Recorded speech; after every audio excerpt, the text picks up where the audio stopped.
I was early. Who does that? Who blows their own opening? Let's pretend that didn't happen. Now, I was late.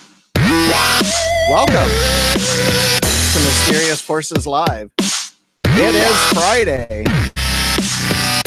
Friday, December 7th. A day which will live in infamy. Where'd that come from, kids? December 7th, a day that will live in infamy. Who said that? Welcome, Mysterious Forces Live. The title for tonight's show is a lie because I made a mistake. But we will have Dr. Medus on because I want to hear her story. I will talk because I will have her on, and she is a medical doctor, and she claims that she channels her deceased son Eric, and that they had written a book together about what the afterlife was like. So we'll see. I'm going to get her on. So in lieu of that, it's just us, and I see Scotty Karate, Sherry, and BB Blog. Hello, BB. I saw you earlier in the Joe from the Carolinas chat. I want to say hello to everyone. Happy Friday night. Here we are well into the holiday season, and I know that everyone is gearing up for Christmas and Hanukkah and whatever it is that else they celebrate. What is it for pagans? Is it just Yule? Is that the term, the Yuletide? Is that the pagan designation? If you know the answer to that, let me know. But if you're in the live chat, welcome. Thank you. This channel has edged its way up to 289 subscribers. I'm right on the edge of getting up towards 300. So if you haven't already subscribed to the channel, show me some love and subscribe, like, and share, please. There's been a lot going on this week. I'm going to talk a little bit about what's been going on in the news. And then I'm going to talk about what's going to be going on with the show here in the near future, what you can look forward to, because we're trying to ramp up what we're doing here. And we're going to do a lot more field investigation, field stuff. And then we're going to have studio as well. And I have a lot of events coming up. But I'll let you know about that as time comes for that. I'm just checking the chat room. I can see that there's 13,000 people in the chat room. It's incredible. It's just spinning by. It's crazy. Anyway, so I wanted to talk about, I had gotten curious earlier in the week about that sound wave that had originated in the South Pacific, and some people described it. Some articles said that the earth had rang like a bell, etc. There was no discernible earthquake that had happened, yet this, I hesitate to call it a tone, but this vibration, I suppose would be the best descriptor. This vibration traveled around the globe. And people were mystified, but as time went on, it showed that this was most likely kind of a low-level, slow, underwater volcano, and it was a volcanic eruption. So that was kind of like mystery solved on that one. I was really curious about that. When I hear about these things, I always get curious, and I'll tell you why after I take a sip of coffee. This is minutia that you don't want to know about. You've never seen me drink coffee on this show. And for some reason tonight, I was like, I want coffee. I think it's because I'm planning on staying up after this. And anyway, part of the reason I get interested in these Earth anomalies is a couple of years ago, right here, and I believe it was in April. You can Google it. I'm just kind of referring to this off the top of my head. I didn't research this, but there were 3 loud booms, and we were laying in bed, and boom, boom, boom. And you would have sworn that someone had taken something very large and hit the side of our house 3 times.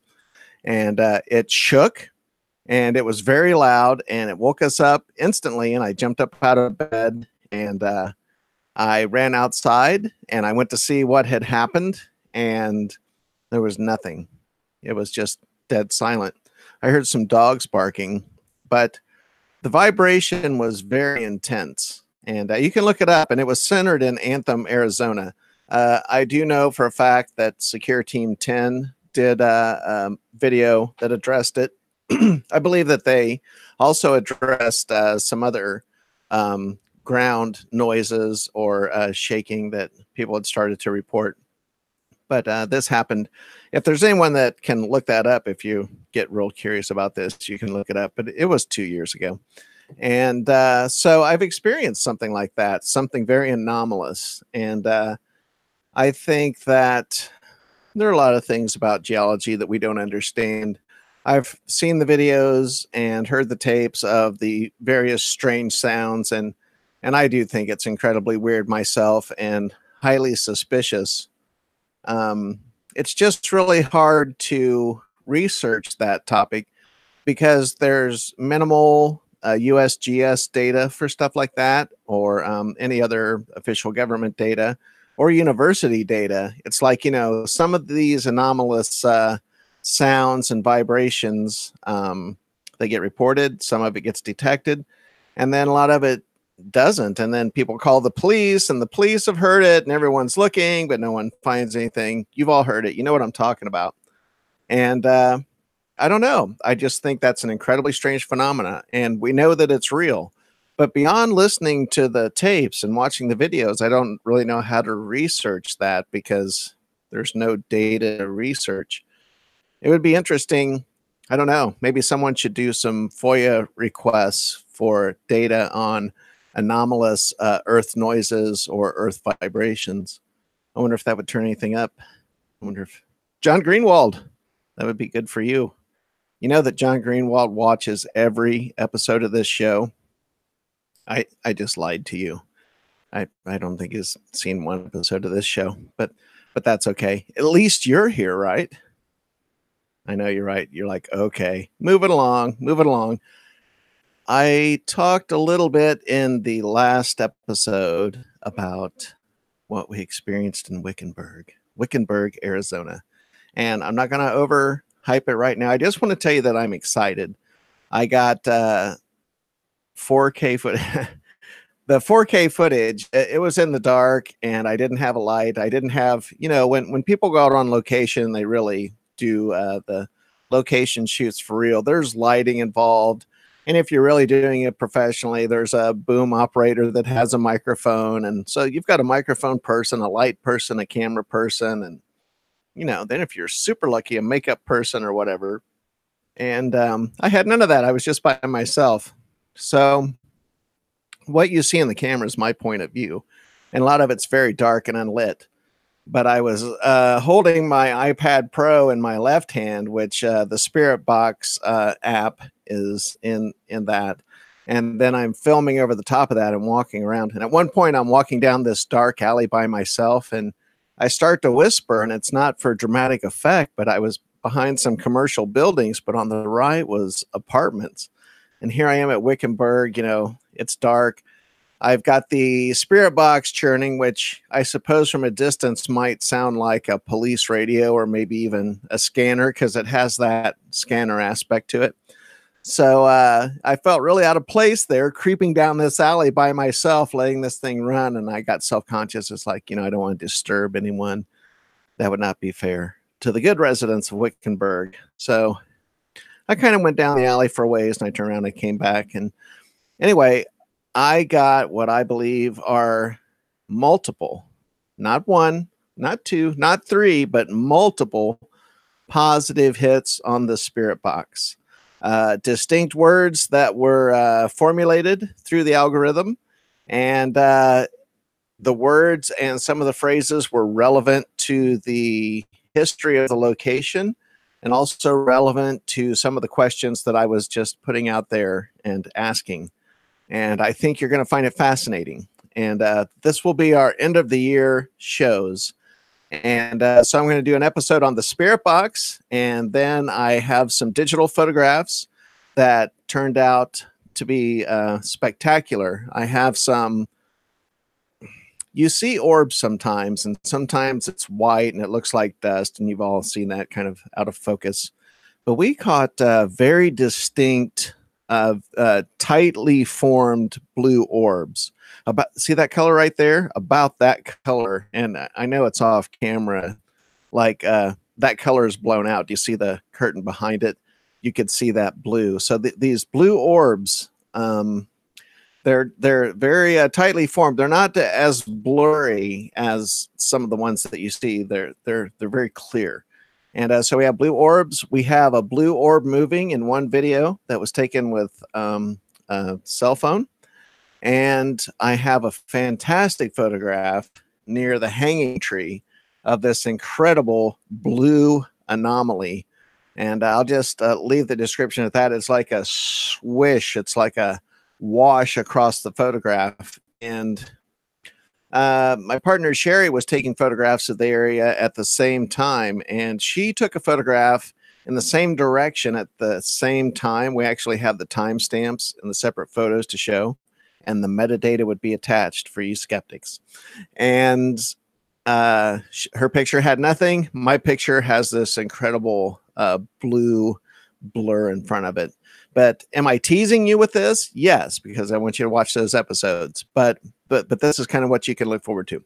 So one episode for the spirit box, one episode we're going to just take a look at the photographs and the orbs and stuff. And then the other episode, we're just going to look around at some of the footage. So yeah, we're going to turn that into 3 episodes, and it's going to be exciting. And that kind of segues into what is going on with this show. What new is happening? And I'll tell you what new is happening. In January, I'm going to be interviewing well-known European guitar player Mark Gemini Thwaite.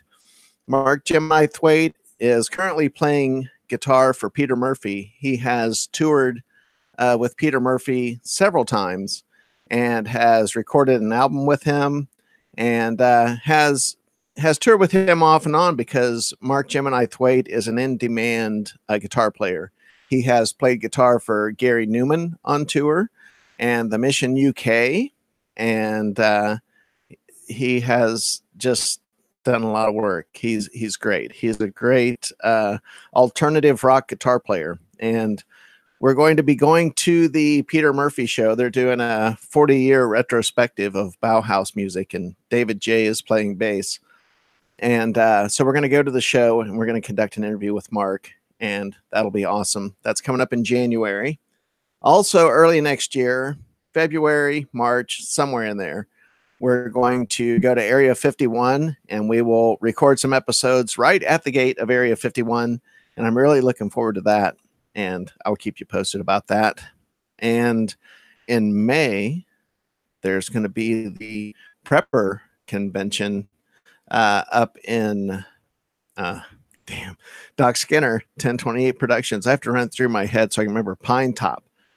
And if you're wondering why it's easy to mix that up, it's because there's Pine, Arizona, and there's Pine Top, Arizona. And I've been to Pine a couple of times and Pine Top once. So you have to sort that out. Anyway, so that's coming in May. And I'm going to be making some appearances on the 12th. I believe I am on Doc Skinner's show, or the 14th, or Fascination Street. I lost my paper. But I'm going to be on Fascination Street and Doc Skinner's show. I'm going to be a guest on those shows, and those shows are happening on December 12th and December 14th. I happen to know for a fact I'm not being a guest on anyone else's show on the 13th. So look for those. And I'm also going to be on Explaining Esoterica in January as well. So that'll be something else to look forward to, and something that just developed within the last 24 hours, which I'm pretty excited about. I received an invitation to Jimmy Church's Fade to Black holiday party, in Los Angeles at the Rainbow. And some of you may be saying, but Natasha, you've talked an awful lot of shit about David Wilcock, Emery Smith, and that bunch, and the Blue Chicken Cult, and now you're going to go to Jimmy Church's holiday party. Well, let me tell you something.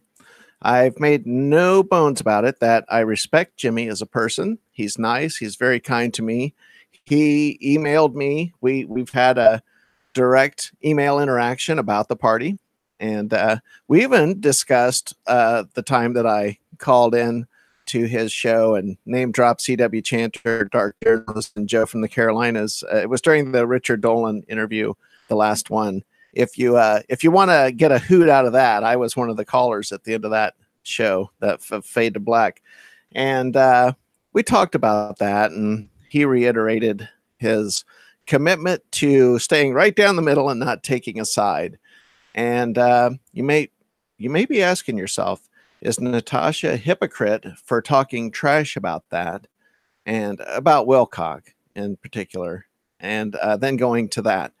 And the debate has raged about, I know for a fact, whoa, I bumped my own mic stand. People have contacted me privately through private messaging saying very much of what I have said, that they like Jimmy Church, they like Fade to Black, they enjoy the show, but they can't, swallowing the pill of David Wilcock and Emery Smith and Corey Good and promoting the work of people who a certain segment of us do not believe and do not find credible. And so, and I'll just say it again. So I'm torn. I'm torn right down the middle on that. I like Jimmy personally. He's a great guy. I would love to have him on the show. I interviewed him once. I've already got an audio interview with him. And I think he's a great, innovative professional broadcaster. He's very good at what he does. But I don't think that I'm going to gain a lot by just waging an unending war of words against those guys, because I can tell you right now, they don't watch my show. And if they did watch my show, they wouldn't like what I said, and I wouldn't change their mind. I'm not going to reach into their heart and change their feelings or their motivations. I can't affect them. And I'm not going to really affect the people that follow them, because they've already drank the Kool-Aid and they are going to believe what they're going to believe. And third, I'm not out to change anyone else's mind about anything. I'm not out to teach people a lesson or educate people, or, I can just put out my point of view and my opinion, and I can discuss what I think I see. And, I want to call out charlatans, like I've said. I think they hurt ufology overall. But can I be friends with Jimmy Church and go to his party and still be against those, the message of those people? I'm not against them personally. I have no personal animus against David Wilcock. I've never met any of those people. Okay. I don't know them. For all I know, that they are just wonderful, beautiful, perfect angels. And yeah, so I don't know them. I don't have personal animus with them. I just don't like their message, and I think it hurts ufology. But I can be friends with Jimmy Church, and I can go to that party, and I'm going to do it. It's at the historic Rainbow, and I will do some live streaming from that party. And I'll also be filming some material behind the scenes to make into a pre-recorded segment that I'll also air. And I'm sure there's going to be a lot of photographs. And it's going to be the who's who of the LA UFO crowd for sure. Jimmy's musician friends are going to be there. Jimmy actually booked the entire venue of the Rainbow. Not just a room of it, not just the upstairs, but the whole place. So the whole place is Jimmy Church's for, excuse me, Wednesday. Excuse me. I should have a cough button. I have a feeling I'm getting a new piece of gear for Christmas for the studio, and I might have something like a cough button. All the pros have it, right? But I don't. Not yet, but I will. I'll get that mute button. But anyway, this party is on Wednesday, December 26th, the day after Christmas. And it's in Los Angeles, there in Hollywood on the Sunset Strip. I'm excited. I have heard, a little bird has told me that someone else that I know is going to be there. Kelly Farmer, I have heard, is going to be there. And I know that she's doing work now with Jimmy Pearson on Fascination Street with Jimmy and Mika. And so there's Fascination Street and there's Explaining Esoterica, and they're meshing their shows together, I think. Part of the time or full time, I'm not quite sure, but that's going to be called Esoterica Street. And I think that's a cute name. That's pretty cool. But I heard that Kelly's going to be there. So I'm going to contact Kelly, or Kelly, if you're watching, I'm reaching out to you right now on my show. Let's meet up. Let's cross promote and help each other do get material for either live streaming or creating content for afterwards. And we can both do our own segments for our own stuff. And then we can do some stuff together that we can put together. So Kelly Farmer, if you're listening, Jimmy, I know you're listening. Jimmy Pearson, he listens to the show. I also want to say hello to the Reverend Richard Moonchild. He's very cool. He's getting a show up off the ground. I'm going to be on his show as well sometime. But anyway, Jimmy and Mika and Kelly Farmer. Kelly, let's collaborate at the Fade to Black party in LA and see what we come up with. I'm looking forward to that. I think it's going to be good. And I want to be diplomatic. That's what I want to do. I've talked a lot of shit and my feelings haven't changed. I still feel the same way. Okay. I don't really care for what those guys are doing. I don't really need to say that again, but I'm going to go and I'm going to be nice. I'm going to be diplomatic and see if I can't arrange some interviews. And what I'd really like to do is arrange a debate. I don't want to get into the details of that. It's just something that's cooking in the back of my mind. I would like to host a debate and between two individuals. And I think that could be interesting, but I'll let that cook. I'll let that sit out there and stew with you for a while. What two people would I like to get together for a debate? There's a few. There's probably about 4 or 5 people I could think of that I would like to put together for a debate. So it's not like it might be the 2 obvious choices that you may think I'm talking about. But anyway, so that is coming up. And like I said, I will live stream.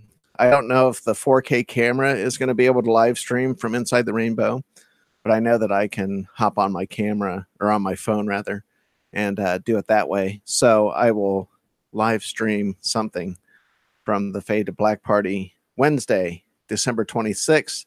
And I'd just like to say thank you, Jimmy Church, for inviting me and being so kind to offer me an invitation. I appreciate that. And I love Los Angeles. You've heard that song, I Love LA. I do love LA. LA is, I guess I'm just more of a West Coast girl than an East Coast girl. And I can say that really easily because I've never lived on the East Coast and I've lived on the West Coast. So that kind of helps sway that a little bit. But anyway, let's see. What else can we talk about? I have exactly 6 minutes left because I want to do a half-hour show. What can I talk about for 6 minutes? I can tell you what you can look forward to for tomorrow. Tomorrow night, Heidi Gadd from Aliens and Beyond is going to be on the show. And we together are going to review the Jeremy Corbell film, Bob Lazar. That's right. We're going to review the Bob Lazar movie. And you might say to yourself, haven't I seen 5 or 6 or 10 or 20 other people review that film? And I would say, fuck yes, you have. And we're going to do it too. That's what I'd say. But no, I want to get Heidi's take on the show, and I haven't watched it yet. I haven't decided whether I'm going to watch the movie after tonight's show. I might just go ahead and download it right after I finish this and check it out and kind of sleep on it and let my impressions stew so that I have good stuff for tomorrow. Or I may watch it during the day tomorrow. We'll see. But nonetheless, I'm going to be watching it. And I'm trying not to form any opinions. I have not watched anyone else's reviews of the movie. Not one. A lot of people have talked about this movie, and I haven't watched one of those. I didn't want to have anyone else's ideas or concepts kind of pollute my impressions. I will say that I suspect that this movie will have been made in much the same fashion that the Skywalker Ranch movie was made in, and that I'm pretty much willing to bet there's no new evidence. There's no groundbreaking red meat to grab onto. There might be some details. I have a hint. I have a feeling that there are some new details in Bob Lazar's story. And but I doubt that there's any new evidence, because I think everything that could be out there is actually out there. But I don't know. I mean, I've seen some of the marketing material for it, and I saw some photographs of a work badge and stuff like that. I personally don't know if those are photographs of the actual items or if those were mocked up for marketing purposes. If you know, let me know in the chat room. And I haven't looked at the chat room. I'm going to look one more time. How many people are in there? Oh my God, there's 5 million people in there. No, there's, oh no. I just really messed up. Hold on. Here I am. People are laughing. Crystal, BB. I know that our good friend Lisa P will be back soon. I've heard that there has been madness in her state, and it's not California. Just I think there's some stuff going on. But Lisa P will rejoin us, and I see Sherry, Crystal. Hello, everybody. And it's weird, sometimes a lot of people pour in here depending on the topic. And then a lot of people watch this after the fact, and it doesn't matter whether you're watching now or later, as long as you watch, right? And please show me some love and share and like and subscribe if you haven't already. I know you get tired of everyone saying that. That's like a vampire mantra of all of us YouTubers, right? We're all begging for some kind of attention. Please give us likes. Please subscribe. Our lives depend on it. Puppies will die if you don't like and subscribe. Maybe that's what we should do. Like that old poster where, I don't want to put a gun to a puppy's head, but I don't know. Maybe we could do something a little more toned down. Like, I don't know, a puppy and a bowl of antifreeze. No. Anyway, so, yeah. Like and subscribe. I know that the happy music only lasts for a minute. How do I know that? Because I made it myself. So I'm not going to start it yet. It's 28 after. But let's talk about the future again. Upcoming episodes with paranormal evidence of Wickenburg, Arizona ghost tour. I'm going to be interviewing Mark Gemini Thwaite. And guess what? I really can't do this without the music. Whoa. Sorry if I just blew the top of your head off with that. If you were wearing headphones, I apologize. I cannot replace your eardrums, so suck it up. I'm going to be in LA December 26th at the Fade to Black party, Causing Trouble. Should I get selfies with all those people, but do like a CW gang sign, like a CW Chanter gang sign with all those guys? Let me know. Someone tell CW Chanter about that. Should I do this and sign that with David Wilcock? I want to know.